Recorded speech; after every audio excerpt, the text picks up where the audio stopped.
Hello and welcome to the Star Wars After Show presented by Verizon. I'm Andy Gutierrez, co-host of the Star Wars Show, and today I am joined by Lucasfilm Games Division brand QA lead Michael Daly, Lucasfilm Publishing editorial assistant Sammy Holland, and behind-the-scenes video producer and resident British person Ian Bucknell.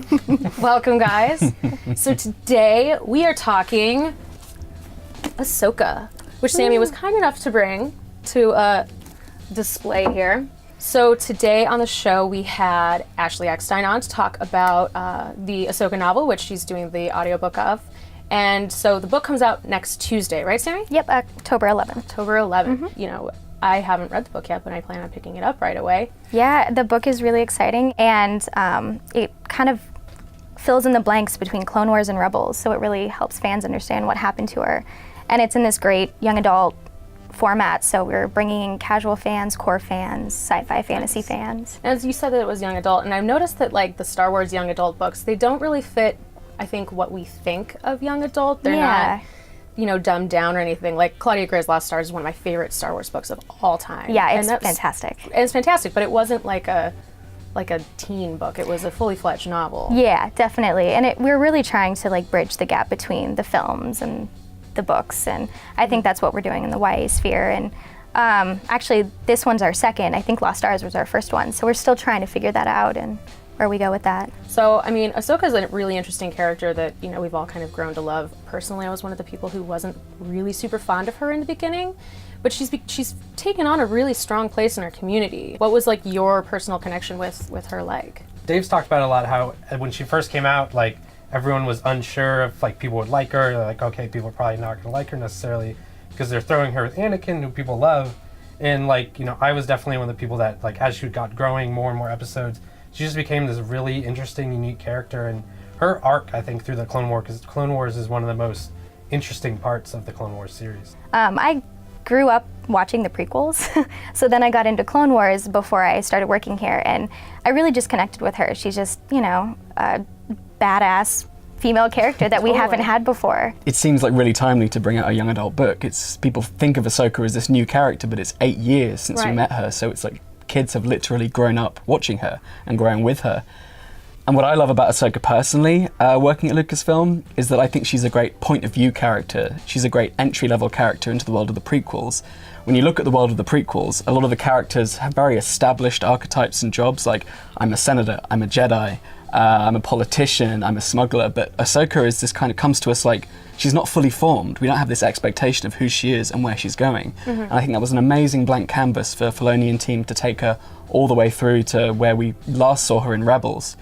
And when I joined the company last year, it was just at the point when Ahsoka was coming back into Rebels. I found her a great character to kind of latch onto and ride that wave to kind of as an entry point into Lucasfilm and into the fan community. So I really discovered Clone Wars and Rebels and the sort of Lucasfilm fan community through Ahsoka and Ashley's portrayal of her.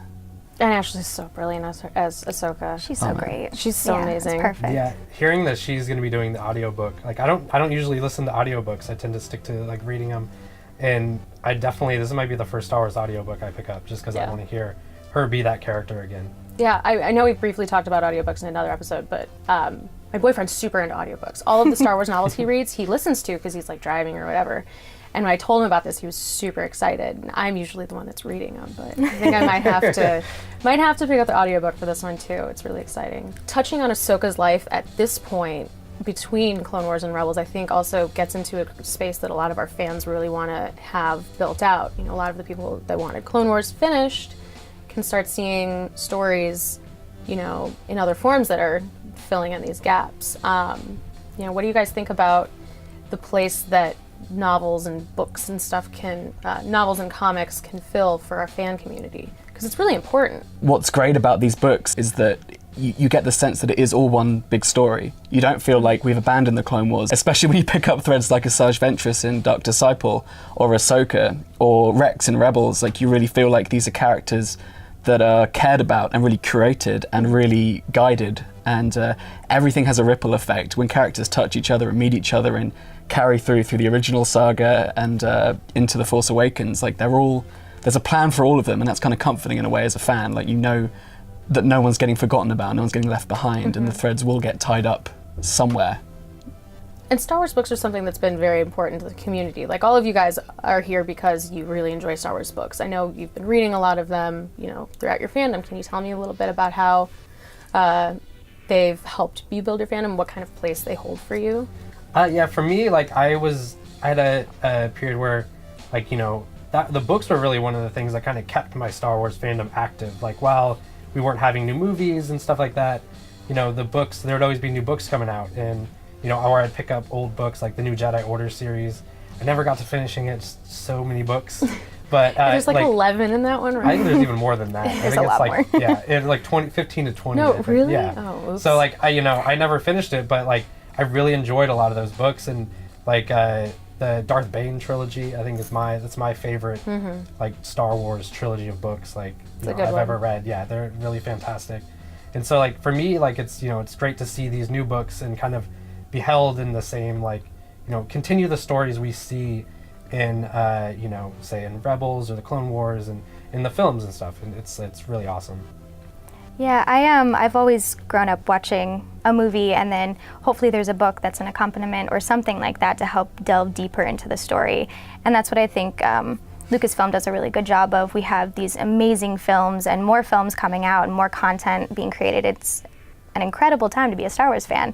And now we also have all of these new books that really help give more depth to the character and help, create more storylines. And if you're a nerd like me, it's fun to like watch the movie, read the book, and then analyze what's going on with everything. And yeah, it's fun. Growing up, I really liked the Han Solo trilogy. I loved that character. One of my favorite Star Wars books was the novelization of Revenge of the Sith. It's a really good one. I loved it. It gives such insight into the characters and where they are emotionally.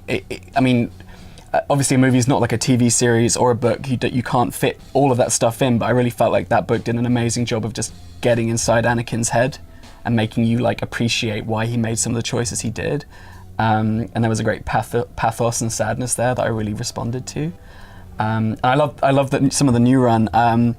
Picking up on Han Solo, I really liked Smuggler's Run by Greg Rucka. It's a really cool story. It's like a film noir story of like older Han, Force Awakens era Han in a bar, recounting a story of brash young New Hope Han. And a lot of the story centers around like a bar that floats in a freighter.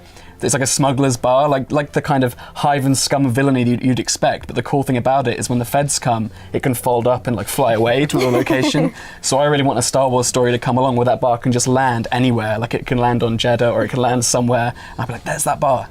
But we have a lot of really good books coming out soon. We've got Jim Lucino's Catalyst coming out next year, and his Tarkin is one of my other favorite books. Me too. I love that book. Absolutely love it. So I'm really excited about that. And the big blue guy in the room, we have new Thrawn coming out from Tim Zahn. I mean, people are so stoked about that. Do you guys have anything that you're looking forward to that I guess we can talk about? Anything that's been announced that you're looking forward to? Yeah, I'm just excited that he's coming back as canon. It's really exciting to bring him into the canon sphere, and he's no longer Legends or EU. And the fact that he's in Rebels is fantastic. And adds a whole new dimension to him, and I'm really excited for people to read the book. It's going to be great. Something that I've been looking at recently, and I've bugged Sammy for a copy, but she doesn't have one yet, is the Galactic Atlas. I've just kind of looked over the pages, and it's incredible because it kind of covers everything, and it goes back to what we were talking about before about this one story idea, and it's amazing to see in one place Rebels, Clone Wars, Force Awakens, all in the same, sharing the same kind of narrative universe, and there's a timeline of like the whole saga, and there's like these really nerdy details about where Lothal and like maps, like planets are in relation to one another, like you always like wondered. So yeah, that's the one I'm kind of looking forward to coming out soon. Super nerdy reference books. It's beautiful. It's so beautifully illustrated too, and it's so comprehensive. It has everything from, there's some game stuff in there. There's going to be, like Clone Wars, Rebels, TV show stuff, and the saga, and we do have a Rogue One spread, so that's exciting too. Check that out. I love Pablo's like visual dictionaries and character encyclopedias, the nerdy little like comments and like box outs. My favorite one is, I was looking over one before I came here, and there's one of Poe Dameron, and he's like, my favorite caption is there's like a line coming off his hair, and it says, tousled hair from wearing his helmet. And I was like, wow. It's an important character detail. It really is. Well, thanks so much for coming by, guys. I'm really looking forward to this new book, and I know we all have, a lot to reconvene and talk about later once they all hit the shelves and we have a chance to digest it. But thanks again, and thank you all for watching the Star Wars After Show presented by Verizon. I'm Andy Gutierrez, and if you want more Star Wars show, be sure to check out youtube.com/Star Wars or starwars.com. Thanks again, and may the Force be with you.